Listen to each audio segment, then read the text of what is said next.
Hello guys বন্ধুরা, তোমরা সবাই কেমন আছো? আর আমিও তো ভালোই আছি। আর এখন দেখো আমাদের ধান মারার কাজ চলতেছে। যেহেতু আমাদের ধানগুলো আনে একবারে জমা করে রাখছিলাম, যেহেতু হাত দিয়ে এখন আর মারি না, মেশিন দিয়ে মারি, সেই জন্য দেখো আমরা ধানগুলো এখন মেরে নিচ্ছি গাড়ি দিয়ে। আর আমি এপাশে দাঁড়ায় দাঁড়ায় ভিডিও করতেছি। দেখো আমাদের ধান মারা অলরেডি শেষ হয়ে গেছে। যে ধানের বস্তাগুলো দেখতে পাচ্ছ আর ধান খেরগুলো দেখছো, আর এপাশে ধানের ডিপ দেখতে পাচ্ছ। ধানগুলো বস্তায় কিছু রেখে দেওয়া হয়েছে, ওগুলো নিয়ে যাবো আজকে। আর ধানের ডিপটা এটা কালকে নিয়ে যাব, একদিনে সবগুলো নেওয়া যাবে না, সেই জন্য অল্প অল্প করে নিয়ে যাবো। আর যেগুলো বস্তা আছে 30টার মতো দুই জায়গায়, এগুলো আজকে নিয়ে যাব। আর হচ্ছে ডিপটা কালকে নিয়ে যাব। দেখতেই পাচ্ছ আমাদের ধান মারার অলরেডি শেষ হয়ে গেল। গাড়ি দিয়ে মারতে বেশি সময় লাগে না, এখানে বেশি না 4 বিঘা মাঠে ছিল ধান। তোমাদের কি এরকম এভাবে ধান মারে গাড়ি দিয়ে, না অন্যভাবে মারে? অবশ্যই কমেন্ট করে জানাবে। আমরা এভাবেই মারি সারা বছরই, আমরা একবারেই ধান আবাদ করি, শুধু এবারেই এইভাবেই মারে আমাদের এদিকে, যেহেতু ইন্ডিয়ার মধ্যে।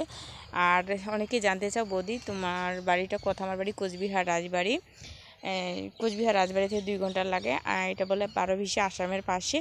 আর সবাইকে বলি, যারা নতুন আছো আমার চ্যানেলটা সবাই লাইক কমেন্ট শেয়ার করে সাবস্ক্রাইব করে দিবে। যারা আগে থেকে করেছে তাদেরকে তো অসংখ্য ধন্যবাদ। প্লিজ বন্ধুরা সবাই আমাকে সাবস্ক্রাইব করে দিবে।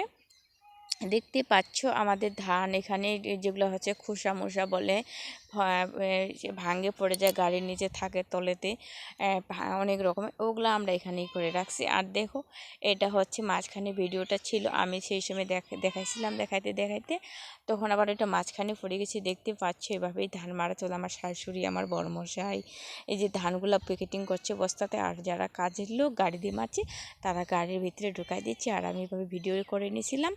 দেখতে পাচ্ছে আমার শাশুড়ি, এই যে আমার শাশুড়ি বস্তা নিয়ে দৌড় পাড়তেছে। আর হচ্ছে দেখতে পাচ্ছ আমরা ধান আবাদ করি এদিকে ইন্ডিয়ার মধ্যে। আমাদের এখানে সব রকমের ফসল হয়, আমাদের চাষবাস করি, যেমন ভুট্টা আবাদ করি, ধান আবাদ করি, তারপরে হচ্ছে পাট আবাদ করি, লঙ্কা আবাদ করি, বেগুন আবাদ করি, আলু আবাদ করি, রসুন আবাদ করি। আমরা বিভিন্ন ধরনের চাষবাস করে থাকি।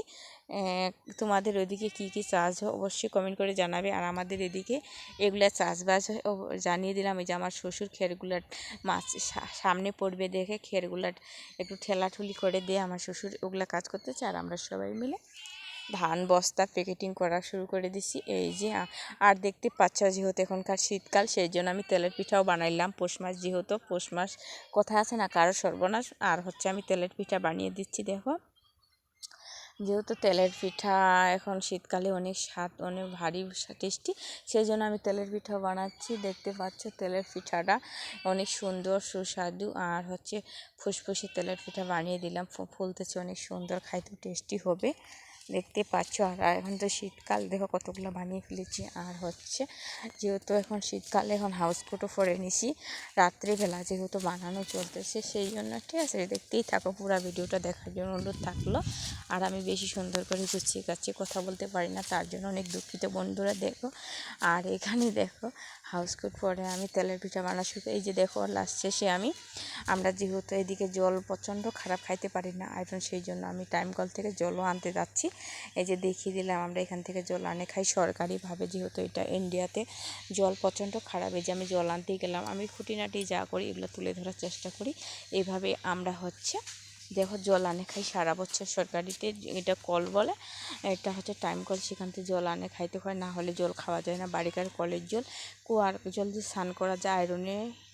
এদিকে প্রচণ্ড আয়রন, জল খারাপ, বেশি ভালো না। দেখো 2টা ড্রাম নিয়ে গেছি, 5 লিটার ড্রামগুলো আছে না, ওগুলো নিয়ে গেছি জল আনতে। আর দেখো জলটা কি স্পিডে পড়তেছে। এটা 2 ঘন্টা থাকে, সারাদিন থাকে না, সকালে থাকে 1-1.5 ঘন্টার মতো থাকে 7টা থেকে। আর হচ্ছে বিকালে থাকে, আর সারাদিন থাকে না। এইভাবেই জল দেয়, সবাই এখান থেকে জল নিয়ে যায় খায়। দেখো আমি 2 ড্রাম ভরে নিলাম, নিয়ে এখন বাড়ি চলে যাচ্ছি। আর দেখতে পাচ্ছ ড্রাম 2টা আমার ভরা হয়ে গেছে। বাই বাই সবাইকে বলতেছি যে আমি এখন জল নিয়ে বাড়ি চলে যাচ্ছি। এভাবেই নিয়ে আসা হয় বাড়ি থেকে একটু দূরেই। আর আমি শাড়িও পরে নিয়েছিলাম, যেহেতু জল আনতে যাচ্ছি আস্তে আস্তে। দেখো শেষে আমরা বেগুন খেতেও গেছি, বেগুন তোলার জন্য বিকালবেলা। দেখো আমাদের যেহেতু বেগুন চাষবাস করি ক্ষেতের জমিতে, তোমাদেরকে তো বললাম আমরা কী কী চাষ করি। এই যে এখন যেহেতু ঠান্ডা সিজন, যেহেতু অনেক ঠান্ডা, শীত কুয়াশা দেখতে পাচ্ছ বাইরে, সেই জন্য আমি হয়তো আমার বরের একটা পুরানো একটা জ্যাকেট পরে নিছি, যেহেতু আমাদের রাত হবে, সন্ধ্যা হবে বেগুন তুলতে, সেই জন্য। আর একটা আমি চাদরও গায়ে দিছি, যেহেতু রাত হয়ে যাইতে পারে। আর এখানে একটা দেখতে পাচ্ছ আমাদের বেগুন বাটির ভর্তি বলে যেটাকে ভূত, সেটা আমি বানিয়ে দিয়েছি নিজের হাতে, কারণ হয়তো এই ভূতটা পাহারা দিচ্ছে, সেটা চোখের নজর লাগবে না, সেই জন্য। এই যে বেগুন খেতে চলে আসলাম আমরা বেগুন তোলা, যে তোমাদেরকে দেখাই কত সুন্দর সুন্দর বেগুন হয়েছে। অবশ্যই দেখো, ভালো লাগে কিনা অবশ্যই দেখো, ঠিক আছে।